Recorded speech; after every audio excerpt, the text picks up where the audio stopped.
அண்ணா அறிவாலயத்தில் முன்னாள் பள்ளிக்கல்வித்துறை அமைச்சர் அன்பில் மகேஷ் பொய்யாமொழி செய்தியாளர்களை சந்தித்தார். அப்போது நிதியமைச்சர் மரிய வில்சனின் லஞ்ச புகார் குறித்து அவமதிப்பு வழக்கு தொடரப்படும் என்றும் அவர் திட்டவட்டமாக கூறியிருக்கிறார். அவர் கூறியவற்றை பின்வரும் செய்திகளில் விரிவாக பார்க்கலாம்.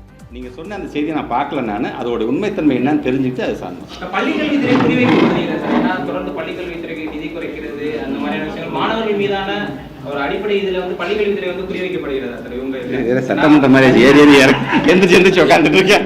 இல்ல சரி, லாஸ்ட் 3 months நானும் பார்க்குறேன். நான் நிறைய விஷயங்கள் நிறைய செய்திகள் வரும்பொழுது சில நேரங்கள் மௌனமாக இருந்துட்டு போகலாமே அப்படின்னு தான் தோணுகின்றது. ஆனால் ஒரு சட்டமன்றத்தில் நின்று ஒரு பொதுக்கூட்டத்தில் பேசுகின்ற மாதிரி பேசும்பொழுது தான் இது ஒட்டுமொத்தமாக தமிழ்நாடு முழுவதும் இது பார்த்துக்கிட்டே இருக்கிறாங்க. அதுவும் இல்லாமல் இந்த 3 மாதமாக ஏன் நீங்கள் கூட நீங்கள் கேட்கலாம்.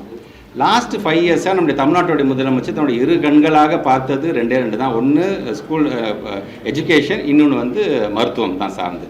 நம்ம கொண்டு வந்திருக்கின்ற திட்டத்தை வந்து அதோடைய அதை பின்பற்றக்கூடியது பார்த்திங்கன்னா ஒன்றிய அரசே நம்மளை பாராட்டுகின்ற அளவுக்கு நம்ம பின்பற்றிருக்கணும். நான் ஏற்கனவே நிறைய நேரத்தில் சொல்லியிருக்கேன், சமூக விஷயம் சார்ந்து 20 அப்ஜெக்டிவ்ஸ் இருக்குன்னா 20 அப்ஜெக்டிவ்ல 19 அப்ஜெக்டிவ்ல டாப் 1 எதுன்னு பார்த்தீங்கன்னா நம்முடைய தமிழ்நாடு தான். 20க்கு 20 கேரளா.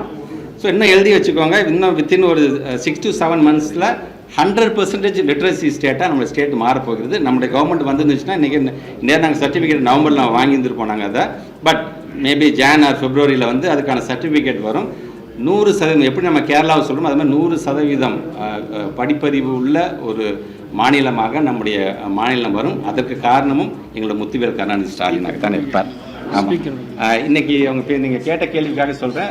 நம்முடைய மாண்புமிகு அமைச்சர் மரிய வில்சன் பேசின அந்த பேச்சு எப்படி அனுமதிக்கப்பட்டது எனக்கு தெரியல. எப்படி அவை முன்னவர் அதை வந்து அது சார்ந்து எதுவும் பேசலன்னு தெரியல.